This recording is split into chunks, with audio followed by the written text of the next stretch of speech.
3월 5일 생명력 있게 확장하는 복음, 사도행전 11장 1절부터 30절까지 말씀을 가지고 함께 은혜를 나누어 보려고 합니다. 이게 지난번에 그 10장에서 쭉 나왔던 스토리를 다시 한번 반복해서 이 누가가 사도행전에 쓰고 있거든요. 다시 쓰고 있고 다시 반복하는 내용이 사도행전에서는 사울이 예수님을 만나는 그 장면이 3번이나 거푸 나오거든요. 또 지금처럼 이렇게 고넬료 집에 가서 복음을 전했던 이 환상을 봤던 이 사건, 이것도 2번이나 중복이 돼서 기록이 되고 있는데 그만큼 이게 우리에게 주는 교훈이 있다, 중요하다, 그런 우리가 의미를 가지고 한번 살펴보도록 하겠습니다. 그리고 그 뒷부분은 이제 새롭게 또 선교가 진행이 되는 그런 부분들로 이어지고 있는데 한 절씩 한번 보겠습니다. 1절부터 3절인데요. 유대에 있는 사도들과 형제들이 이방인들도 하나님의 말씀을 받았다 함을 들었더니, 고넬료 집안이 들은 거죠. 말씀을 받은 것을 들은 거죠. 베드로가 예루살렘에 올라갔을 때 할례자들이 비난하여 이르되 내가 무할례자의 집에 들어가 함께 먹었다 하니, 1절에 보면 하나님의 말씀을 받았다. 이게 상징적인 표현이죠. 하나님의 말씀을 다 받으신 분들이죠. 하나님의 말씀을 받았다라는 말은 이게 종합적으로 우리가 하나님의 말씀, 이 성경 자체를 하나님의 말씀으로 우리가 정확하게 믿는 것이고, 또 우리가 우리에게 하나님이 주신 그 믿음을 가지고 예수 그리스도를 나의 구원자로 믿고 구원받은 존재가 되었다. 이게 이제 종합적으로 들어가 있는 그런 표현으로 볼 수가 있어요. 좋은 일이죠. 지금으로 봤을 때는 이방인들에게 말씀이 전파가 되어서 그들에게도 구원의 열매가 맺어졌다라고 하는 것은 하나님 입장에서 보는 시각으로 본다면 어떨까요? 이제 하나님께서 명령을 하셨기 때문에 복음이 확장되어 가는 것인데 전혀 상반된 반응이 지금 나오고 있어요. 베드로가 이제 다 마치고 예루살렘에 갔더니 할례자들이 기다렸다는 듯이 베드로를 비난합니다. 책망합니다. 뭐라고 합니다. 지적을 하는 거죠. 네가 어떻게 무할례자 집에 들어가서 그 사람들하고 같이 먹었냐. 먹었다라고 하는 표현이 또 상징적이죠. 이게 부정한 사람들하고 같이 지냈다라고 하는 것 자체가 이건 뭐 문제가 있다. 이렇게 지적을 하고 있어요. 먹는 것으로 지금 표현을 하고 있지만 먹는 것 자체가 유대인들에게는 매우 중요했고, 또 정결하지 못한 이방인의 음식을 혹시 먹었을 수도 있다라고 하는 그런 가능성을 뭐 합리적으로 추정할 수 있겠죠. 그러면서 이제 비난을 한 겁니다. 베드로가 이 일을 설명을 해요. 내가 욥바시에 있을 때 기도를 하고 있었다. 그런데 황홀한 중에 환상을 봤더니 큰 보자기 같은 그릇이 내 귀에 이렇게 메어서 하늘로부터 내려 어디에 드려졌다고 지금 얘기해요? 내 앞에까지 드려졌다라고 표현해요. 내 앞에. 그러니까 그것은 베드로를 겨냥해서 베드로를 대상으로 하나님께서 내려준 거죠. 이것을 주목하여 보니 땅에 4발 가진 것과 들짐승과 기는 것과 공중에 나는 것들이 보이더라. 이건 뭐 지난번 말씀하고 똑같아요. 여기 내 앞에까지라는 말씀이 조금 더 우리가 부연이 된 부분이죠. 7절부터 10절에 보니까 소리가 들렸다, 나에게. 그래서 내게 들린 소리가 뭐였냐면 일어나 잡아먹어라. 그래서 베드로가 주님, 그럴 수 없습니다 라고 나는 대답을 했다. 그랬더니 그러면서 이렇게 얘기한 거죠. 난 속되거나 깨끗하지 아니한 것은 결코 내 입에 들어간 일이 없다. 대단한 거죠, 사실. 그러니까 베드로가 유대인으로서의 지키는 규례, 율법을 지킨 수준은 대단했던 거예요, 사실은. 그런데 하늘로부터 2번째 소리가 있어 내게 이르되 하나님이 깨끗하게 하신 것을, 단서 조항이 있는 겁니다. 하나님께서 깨끗하게 하신 것을 내가 속되다고 하지 말라 하더라. 이것을 사람으로 바꿔보면 어떤 거예요? 우리가 어떤 사람을 우리가 선입관을 가지고 그냥 볼 수도 있는 것인데, 믿음이 그 사람에게 들어갔다면 그 사람이 예수 그리스도를 믿는 그 믿음을 소유한 존재가 되었다라고 한다면 하나님께서 깨끗하게 하신 거란 말이죠. 그렇다면 우리가 감히 뭐 그 사람이 이렇쿵 저렇쿵 말할 수가 없다. 이런 일이 3번 있은 후에 모든 것이 다시 하늘로 끌려 올라가더라. 그렇다면 베드로에게 내려준 이 음식을 잡아먹어라 라고 하면 거기서 뭐 잡아먹기를 지금 원해서 하나님이 지금 이런 환상을 보여주신 게 아니잖아요. 그죠? 어떤 교훈을 주시려고 했단 말이죠. 11, 12절에 보면 마침 3사람이 내가 유숙한 집 앞에 서 있으니 가이사랴에서 내게로 보낸 사람이라. 여러분 우리 10절에서 읽을 때 몇 사람으로 나와요? 2사람으로 나와요. 여긴 지금 3사람으로 나오죠. 몇 사람이 맞아요? 3사람이 맞는 것 같아요. 왜냐하면 고넬료가 보낼 때 어떻게 했어요? 하인 2사람하고 경건한 종 1명을 보냈잖아요. 그런데 앞에 보면 2사람으로 나오거든요. 이게 이제 사본상의 이제 전해져 내려오는 사본상의 문제예요. 그러니까 뭐 원본이 잘못됐다. 그럼 성경 틀렸네. 이렇게 보는 게 아니고 어떤 사본에는 3사람으로 돼 있어요. 10절도. 그러니까 어떤 사본을 선택하느냐에 따라서 이걸 번역할 때 이 성경을 이렇게 기록하는 여기 지금 이렇게 번역한 사람들이 저도 알 정도인데 10장에 2사람이고 11장에 3사람인 거 모르겠어요. 안단 말이죠. 그러나 이것을 채택한 그 사본에 근거해서 그대로 이제 번역을 해놓은 거죠. 그 오해 없으시기 바랍니다. 3사람이 내가 유숙한 집 앞에 서 있으니 가이사랴에서 내게로 보낸 사람이라 성령이 내게 명하사. 성령께서 직접적으로 베드로에게 말씀을 하신 거죠. 명령을 한 거예요. 아무 의심하지 말고 머뭇대지 말고 주저하지 말고 그것에 대해서 가타부타 따지지 말고 가라 이렇게 말씀하신 거예요. 혼자 가지 않았고 그때 6명이 같이 갔다 그랬죠.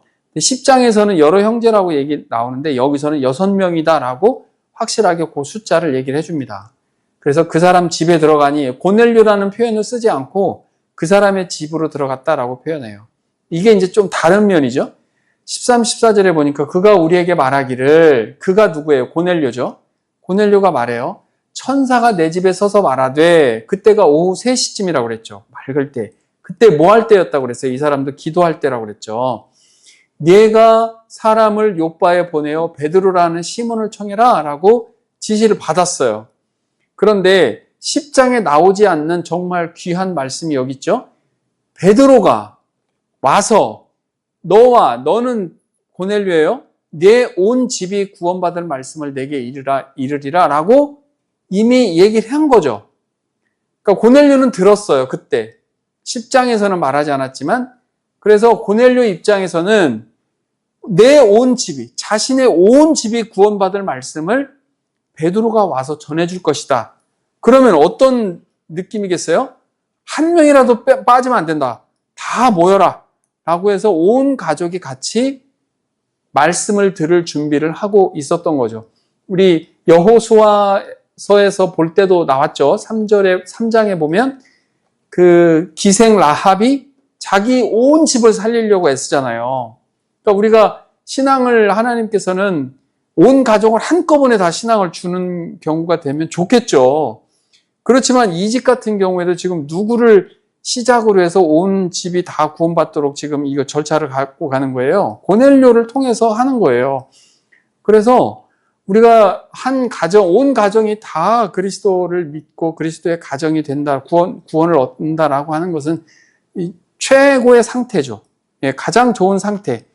우리가 물질적으로 최고의 상태가 아니면 다른 형태의 최고 상태, 아파트 평수의 최고의 상태, 어떤 최고의 상태를 우리가 생각할지는 모르겠지만 신자들이 가지고 가야 될 최고의 상태는 온 가족이 다 같이 가족 단위로 다 예수를 믿고 함께 그리스도를 닮아가고 또 예배하는 그런 거겠죠.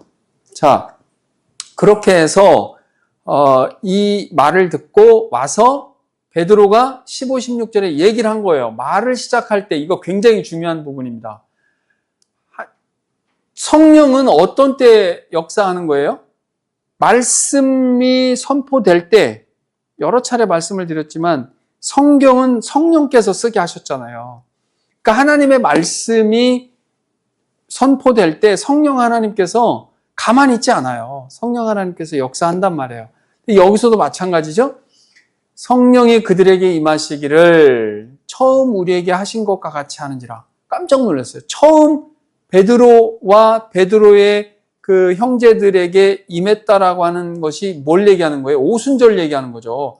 오순절 마가다락방에서 우리에게 성령이 내려질 때처럼 불의 혀같이 갈라져서 내려오고 형체가 있는 그러한 성령이 임해진 것을 지금 얘기를 하고 있는 것입니다. 그러니까요, 이게 보면 되게 겸손한 표현이에요. 야, 우리가 받은 거는 특별한 거야. 어디 우리하고 비교를 해. 이렇게 하지 않고 처음 우리에게 하신 것과 같이 그렇게 성령 하나님께서 우리에게 내려줬다. 내가 주의 말씀에 요한은 물로 세례를 베풀었으나 너희는 성령으로 세례를 받으리라 하신 것이 생각났다. 이 말씀이 생각난 거예요. 나는 지금 물로 세례를 주지만 나중에 예수 그리스도께서 오시면 그 성령으로 세례를 줄 거야. 이렇게도 얘기했고, 예수님께서도 마찬가지고 요한은 물로 세례를 줬지만 너희는 나중에 성령으로 세례를 받는다. 그렇게 말씀하셨죠. 그래서 예루살렘 떠나지 말고 몇 날이 못되어 성령이 내려올 것이니 너희는 여기서 기다려라 라고 말씀하셨죠. 성령 세례라고 하면 지금 시대를 살아가는 사람들 입장에서 오해할 수 있는데 그럴 필요는 없어요. 우리가 그럴 때는요, 니고데모에게 예수님께서 성령에 대해서 설명해 주신 거 생각하면 돼요. 바람이 어디로 왔다 어디로 가는지 모르듯이 성령 하나님께서 우리 안에 임재하시는 그거, 그게 이제 성령 세례나 똑같은 거예요. 성령 세례라고 해서 또 별도의 뭐가 있는 거 절대 아닙니다. 그렇게 얘기하는 사람들은 이상한 사람들이에요. 그래서 우리가 성령이 우리에게 임해지는 것, 그것을 우리가 정확하게 다 알 수 있는 것은 아니다. 그러나 그것도 우리 성령이 우리 안에 임재하는 것, 그것을 동일하게 표현해도 전혀 문제 없다. 그런즉 하나님이 우리가 주 예수 그리스도를 믿을 때에 주신 것과 같은 선물, 성령이죠. 최고의 선물은 뭐라고 그랬어요? 성령이에요, 성령. 성령이 최고의 선물이에요. 구원 받을 때 성령이 임하는 거죠. 그러니까 구원이 최고의 선물인 거예요. 믿음이 최고의 선물인 거예요. 그들에게도 주셨으니 내가 누구에게 하나님을 능히 맡겠느냐 하더라. 자, 이제 18절에 정리가 다 됐어요. 그들이 이 말을 듣고 그 비난하던 사람들이 어떻게 됐다는 거예요? 잠잠해졌다. 그리고 하나님께 영광을 돌려드렸다.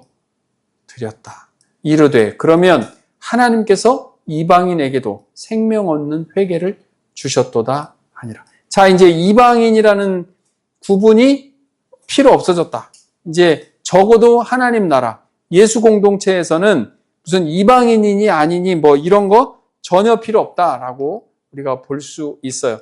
그리고 이제 새롭게 단락이 장면이 바뀌면서 이제 19절부터 30절까지 이어지는데요.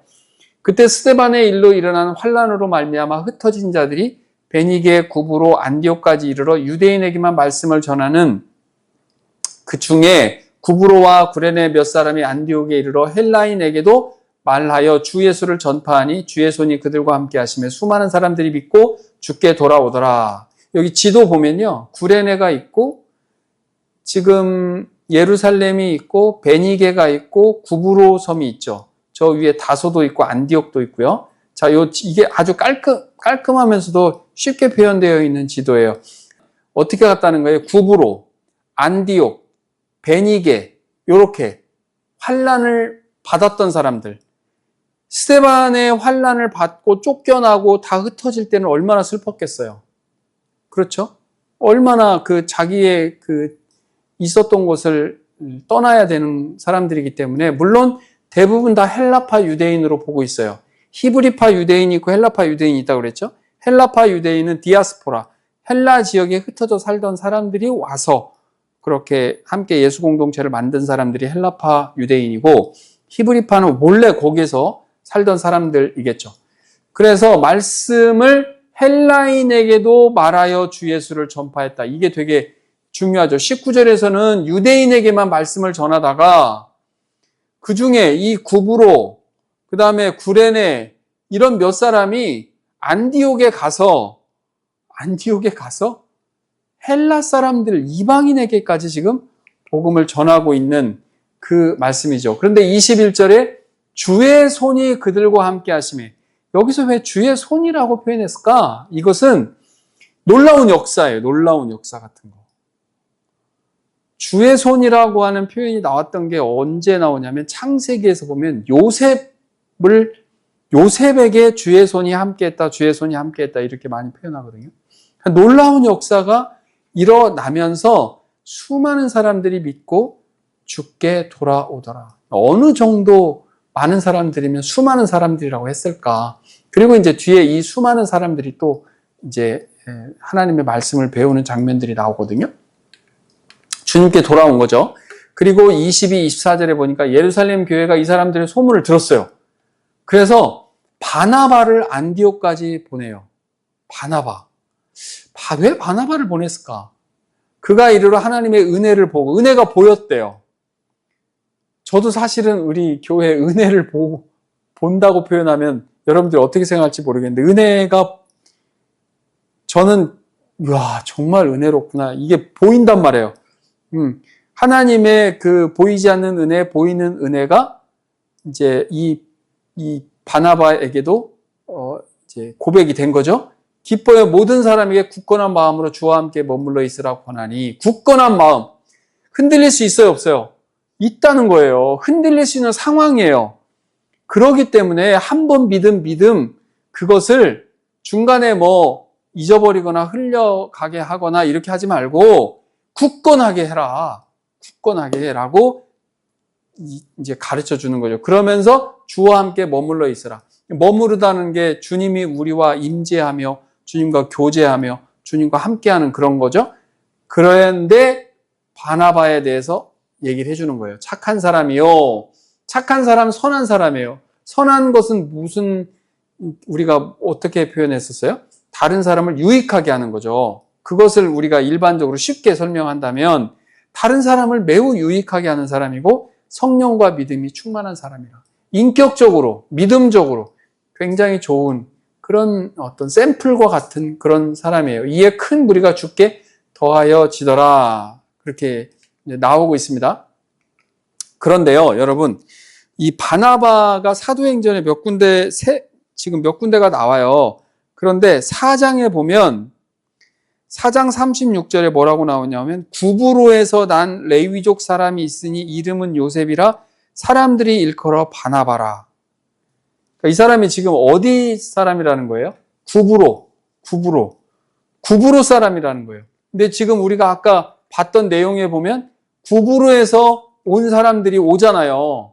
그죠? 구브로, 구레네 몇 사람이 안디옥에 왔기 때문에 어찌 보면 이 바나바가 가는 것은 여러 가지 면에서 서로 공감도 얻을 수 있고 서로 좀 소통이 쉬운 그런 사람이었던 것 같아요.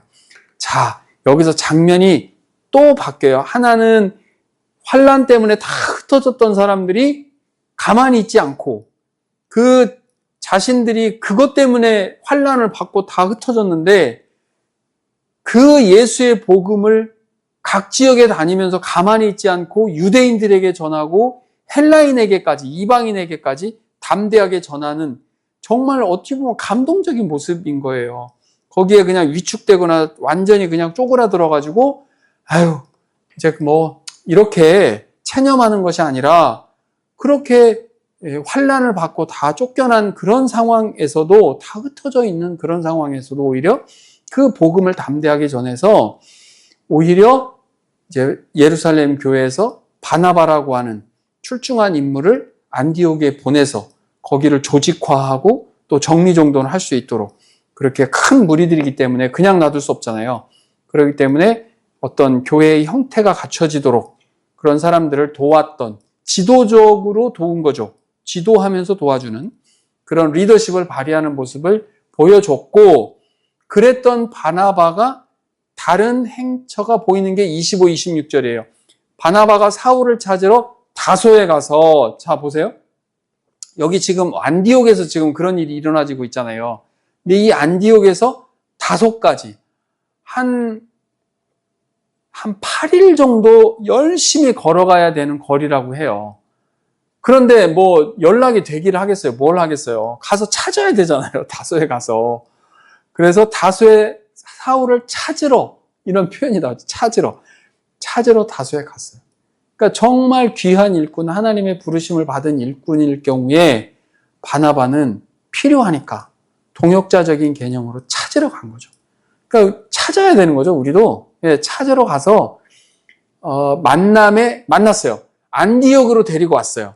둘이 교회에 1년간 모여 있어. 아까 많은 무리들이 그 복음을 듣고 그 수가 더해졌다고 했잖아요. 큰 무리를 가르쳤고 제자들이 안디옥에서 비로소 그리스도인이라 일컬음을 받게 되었더라. 이게 자기들이 그리스도인이라고 부른 게 아니에요. 자, 우리끼리 그리스도인이라고 하자. 이게 헬라어로 크리스티아노이. 이제 우리로 붙이면 크리스천이라는 그런 뜻인데, 크리스티아노이라는 말이 무슨 말이냐면 그리스도를 추종하는 자들, 어느 정도 무리가 되면, 어느 정도 그렇게 덩치가 커지면 다른 사람들이 그 그룹을 지어서 얘기를 할까요? 그냥 몇 명 모였는데 그렇게 할까요? 어느 정도의 정말 세력 같은 큰 무리들로 이루어졌다라고 하는 것을 볼 수가 있어요. 그래서 이렇게 보면 아우구스티아니, 헤로디아니 이런 말이 있는데 이게 무슨 뜻이냐면 아우구스티누스를 추종하는 사람들, 헤롯을 추종하는 사람들 이렇게 그런 용어들을 만들었다는 거죠. 그런 용어 중에 하나가 뭐가 나왔냐면 크리스티아노이라고 하는 말로 해서 그리스도를 추종하는 자들 이런 어떤 그 단체가 만들어진 것을 이제 여기서 보면 알 수 있는 거죠. 지금 이제 그리스도인이다라고 아주 평범하게 크리스찬이라고 얘기를 하지만 이제 처음 생겨진 이 어원 요거는 사도행전 11장 여기에 나오는 것이다. 27, 28절에 그때 선지자들이 예루살렘에서 안디옥에 이르니 선지자들이 예루살렘에서 안디옥 쪽으로 많이 왔어요. 그 중에 아가보라 하는 한 사람이 일어나 성령으로 말하되 여러분 그러면 초대교회 때 선지자가 있었다는 것을 지금 알려주는 거죠. 선지자가 존재했단 말이에요. 그래서 그 사람들에게 필요할 때엔 필요한 말씀으로 지금 알려주는 모습이 성경에 기록되어 있죠. 저 뒤에 가면 또 있기도 해요. 성령으로 말하되 천하에 큰 흉년이 들리라 하더니 글라우디오 때에 그렇게 되니라. 이 글라우디오 때에 이 사람 재임 기간이 나와요. 45년도쯤에 큰 흉년이 있었다고 역사에 남아요. 역사에 있겠죠. 왜냐하면 너무 큰 흉년이니까 그 지역에 어느 정도냐면 이집트가 굉장히 이 곡식적으로 풍요로운데도 불구하고 그 이집트에조차도 먹을 것이 굉장히 먹을 것 구하기가 어려웠다라고 할 정도로 이 전체가 굉장한 흉년이 있었던 것 같아요. 그래서 아마도 그 전에 이런 예언의 일이 있었던 거죠. 그리고 이것을 계기로 29, 30절에 보니까 제자들이 각각 그 힘대로 유대에 사는 형제들에게 부조를 보내기로 작정하고 그럼 대충 연대가 나오겠죠. 지금 이 초대교회 연대가 한 45년도 정도 연대가 나올 거로 우리가 생각할 수가 있을 것 같아요. 이를 실행하여 바나바와 사울의 손으로 장로들에게 보내니라. 이제 자기들이 힘대로 힘이라고 하는 게 참 애매해요. 우리가 헌금을 얼마큼 해야 되느냐 이제 그런 것과도 연관이 되는데 우리가 할 수 있는 만큼 우리가 지난번에 맨다라고 하는 것도 우리가 살폈던 것처럼 할 수 있는 만큼 우리가 성실하게 그렇게 최선을 다해서 서로 부조를 이제 보낸 거죠. 그러니까 이제 구호금을 보낸 거죠.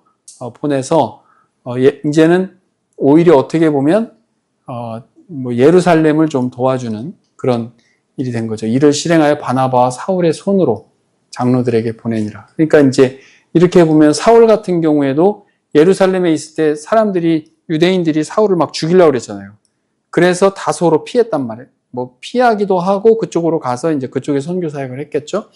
이제 그랬던 사울이 정말 모처럼 한 10년 만에 이제 다시 예루살렘으로 올라가는 그러한 여정도 이제 우리가 알 수 있는 것이죠. 자, 여기는 복음이 확장되는 쪽에 우리가 초점을 갖고, 우리 교회 같은 경우에는 개척교회이기 때문에 복음이 믿지 않는 사람들에게 확장이 되는 것이 정말 가장 큰 은혜로움이죠. 그리고 바나바가 사울과 함께 혹은 또 여러 믿는 형제들이 같이 연합을 해서 그렇게 새롭게 믿음을 갖게 되는 그런 분들이 믿음이 굳어지고 또 견고해지고 그리스도와 함께 잘 머물러 있을 수 있도록 그렇게 교회를 조직화하고 함께 돕고 하는 그러한 사람들이 같이 섞여서 처음 예수를 믿고 구원을 얻는 분들과 또 기존의 신앙이 있는 분들이 함께 어우러져서 교회가 더욱 견고하게 세워져가는 그런 모습들을 우리가 꿈꾸면서 또 기도할 수 있는 제목으로 우리가 삼을 줄 믿습니다. 그런 저희와 또 우리 은혜의 열매의 교회가 되기를 주님의 이름으로 축원합니다.